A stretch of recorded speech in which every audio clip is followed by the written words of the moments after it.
भाई तुम्हाला सगळे सांगतात की बदलापूर पनवेल टनल बनतोय आणि तिथले व्हिडिओ पण टाकतात. पण त्या बदलापूर पनवेल टनलवर नक्की बदलापूरवरून कसं जायचं हे कोणी सांगितलंय का? आज मी तुम्हाला सांगणार आहे, त्या टनल पर्यंत तुम्ही बघायला कसे जाऊ शकता. टनल अजून चालू नाही झालाय, पण आपण बघायला तर नक्कीच जाऊ शकतो ना. तर चला बघूया. बदलापूरवरून खरवईकडे जाणाऱ्या रस्त्याने सरळ जायचं. तुम्हाला लागेल खरवई चौक. खरवई चौकातून उजवीकडे वळालं की सरळ जुवेली गावाकडे एक रस्ता जातो. त्याआधी तुम्हाला लागेल विश्रांती धाबा. विश्रांती धाबाच्या इथून लेफ्टला जायचं. सरळ रस्ता कोंडेश्वरला जातो. त्या रस्त्याने सरळ गेलं की उजव्या बाजूला टोल नाका दिसेल. कच्चा रस्ता आहे. कच्च्या रस्त्यावरून गाडी थोडी खाली उतरवायची आणि लेफ्ट साईडला तुम्हाला लागेल एक हायवे, जो बंद असेल.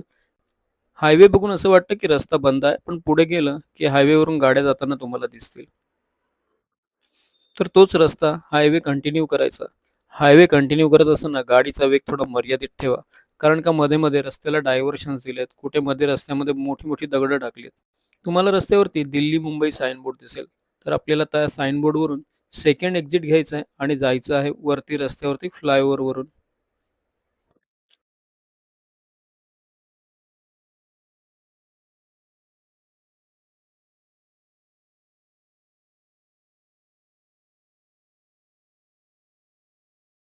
आणि इथे तुम्हाला डोक्यावरती साइन बोर्ड दिसेल, मुंबई, रायगड आणि पनवेल. पनवेल फक्त 21 किलोमीटर. आणि सरळ गेले की हार्डली 1 किलोमीटर वरती आहे पनवेल टनल.